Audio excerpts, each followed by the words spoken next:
On this episode, I sneak up on Joanna. Oh my God. Because she was trying to duck it. Hi. Don't ever try to duck it. I won't do that ever again. Good. That's what I do in this episode.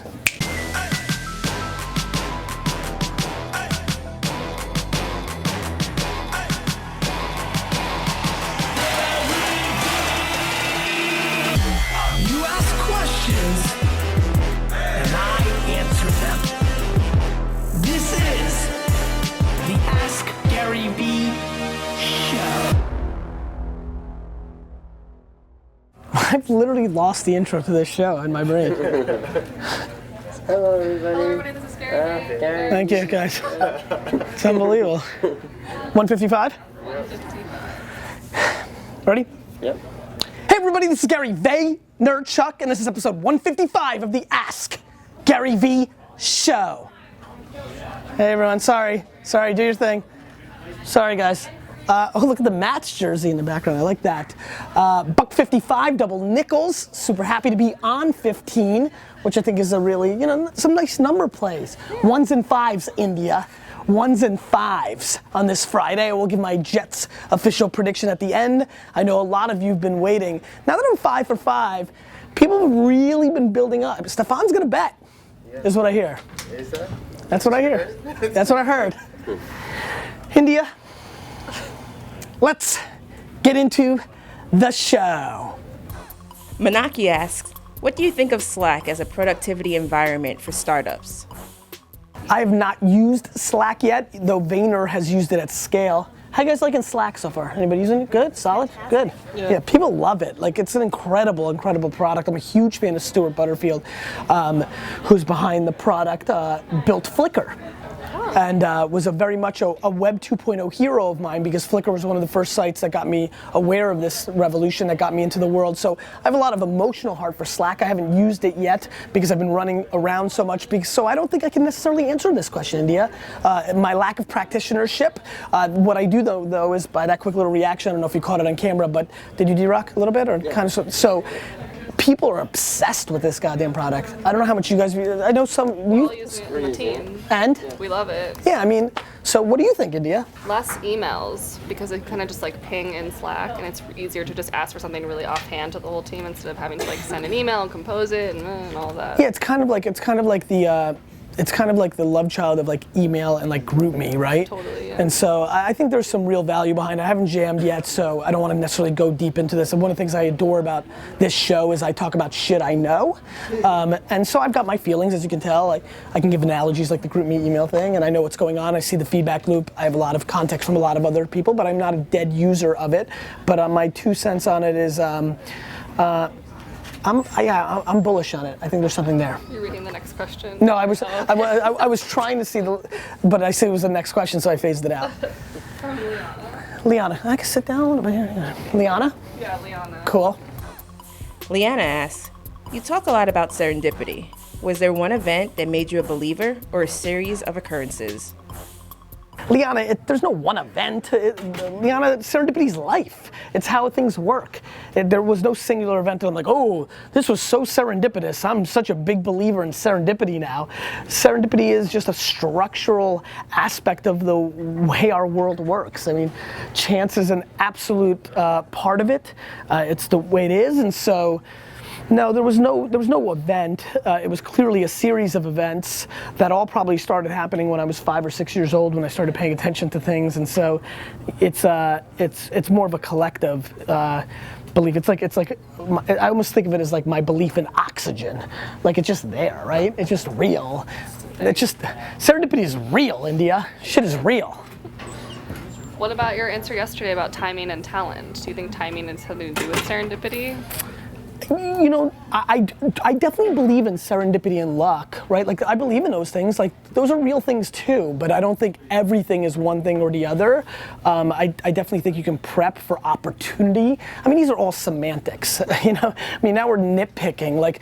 Like clearly doing the right thing and getting yourself in the right places and educating yourself and testing things and setting yourself up for victory. Clearly those are real things, but clearly other things factor into it, right? So, it's just a combination of like science and art I always think about, or just, you know, that the black and white and the gray. I mean, this is literally the thesis of everything.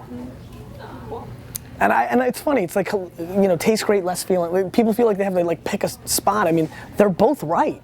And so for me, the question becomes actually is, if you're lucky enough to self-awareness, can you bet on one or the other? Like that's what, the reason I love gray so much or talk about all the things I believe in is because it's what comes natural to me. It's where my upside lies. I believe in like taking notes and studying and all that shit. It's just not for me. I wouldn't have the maximum upside for it.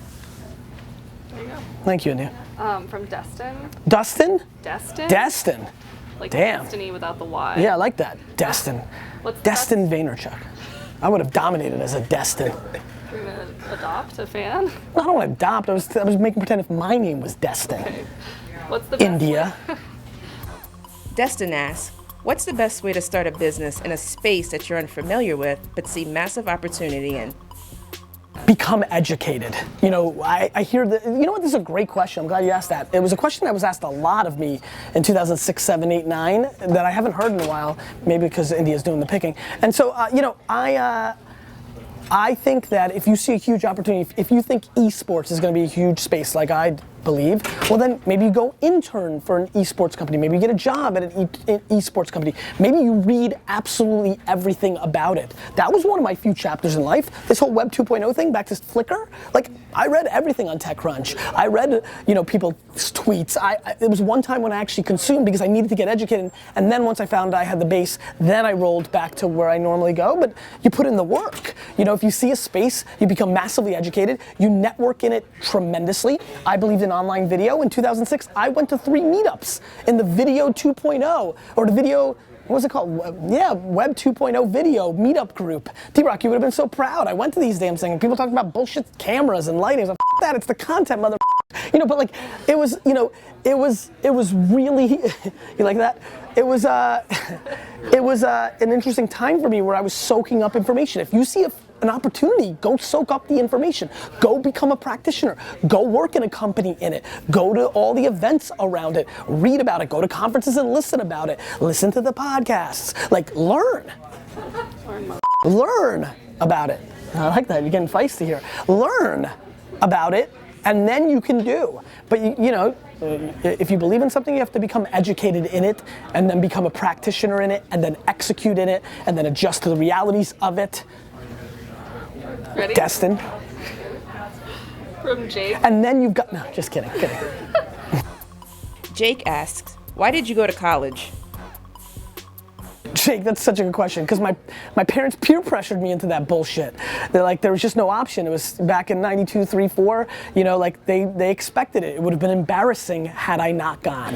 That was just the truth. Like, by the way, the reason I ended up in Mount Ida College is because I had no plans of going to college. Like, I didn't go to see my guidance counselor. I don't even know my guidance counselor's name. I think I saw her once in 4 years. Right? So like, I went because my parents wanted me to go. Like, it's really, my mom just didn't, I don't think she would have known how to answer the question of like, why didn't he? There was so much social peer pressure at that point that if you did not go, you were such a fundamental loser.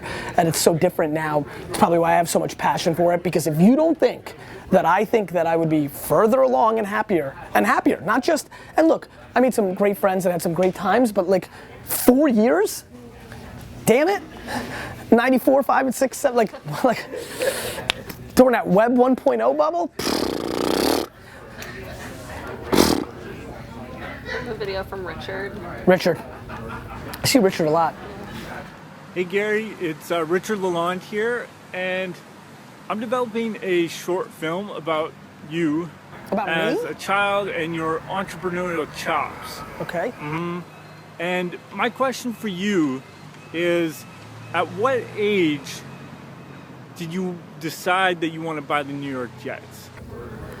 Richard, great question. I think the age when I really decided I wanted to buy the Jets was somewhere around, I don't know exactly, Richard, to be honest with you. So I think it's somewhere around 4th, 5th, 6th grade when I realized that I was more likely to buy them than to play for them.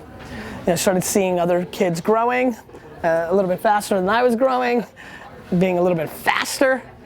Wakeel Shaw, 5th grade, Wakeel Shaw.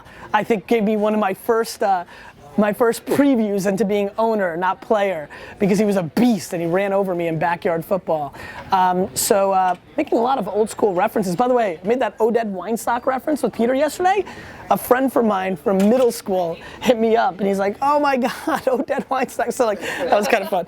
Waukeil, anybody who went Martin Luther King, 1982 to 85, Edison, New Jersey, Martin Luther King Elementary School, knows the name Waukeil Shaw. If you know Waukeil Shaw, find him and say what's actually, it's so easy, just search on Facebook. It's so ridiculous. He moved, I think, to Baltimore area. Anyway, yeah, Richard, that's the answer. And I think to make this more of an interesting answer for everybody who's watching, which I'm going to start doing more of. That's one thing I'm going to start doing, India, is when these answers are fun, the fun question or what have you, I'm going to try to go a little bit broad.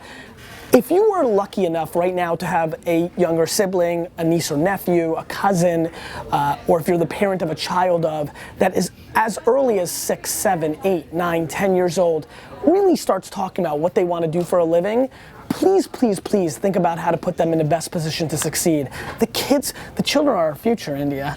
I mean, they're our future. And so, I think, and that's, sure, I want to be a baseball player and you may not think they're athletic enough, and I get that. And then so the question becomes, do you send them to baseball camp, or do you actually look at them and say, look, me and mom are 5'4", you're not going to become a baseball player one day, but can you start showing them other parts of baseball, right? Could they become a future amazing GM or manager, things of that nature? I think we need to do better jobs at really reverse engineering the child that over-indexes in disproportionate passion, not the flavor of the month, but has shown 2, 3, 4 years of consistent conversation around a hobby or a subject matter.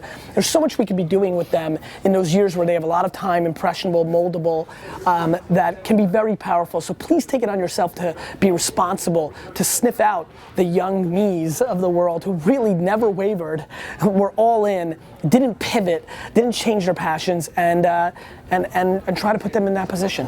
That's good. Thank you. That's everything. That's it? A lot of people were asking about YouTube Red, but we kind of addressed YouTube Red? Yeah, we kind of talked about it yesterday. Yeah, I mean, look, the YouTube Red thing's super interesting. YouTube needs to make money. Here's what I think about YouTube Red. I think that tons of humans and thousands and hundreds of thousands of businesses have made a shitload of money on the YouTube ecosystem, and YouTube hasn't. I think it's broken for YouTube. So I think they need to fix it, and that's why we're seeing it, and you can cry about it, and you can have your panties in a bunch, and you can do whatever you want, but the bottom line is, they've got to do that, because if YouTube doesn't make money, then it shuts down, India, and then where are you gonna go with, where are you gonna go, India? Not over here. You can't go through the wall, and you can't go on YouTube if they go out of business. So you can wah, but that's the bottom line. That's what I think. It's not noble, and it's not the Zen thing, but like, if they go out of business, where are you going? Nowhere. Well, you're gonna go somewhere else. Right. Someone else that's gonna make money, because they're gonna be like, well, fucking, I'm not gonna do it YouTube's way. We lost money that way. That's everything. Okay, prediction time. So I will say this, and you've watched 5 episodes, so all of you, I don't want to hear like, I don't hedge, but I'm hedging, meaning this is clearly the game I'm most confused about. The reason I think I drilled the last 5 was I was completely confident. I know the matchups, I know what's going on, and I felt confident. That's why I went 5 for 5. This one I'm not as confident about. I don't know exactly what's gonna happen. I heard amazing news that Buster Skrine's gonna play. That's huge, because he's our best slot receiver coverage man, and I'm pumped because I love bust to bust. So, with Buster in mind, I'm changing the prediction a little bit, but I'm gonna still, unfortunately, go 27-16 Patriots. If you keep asking questions, I'll keep answering them.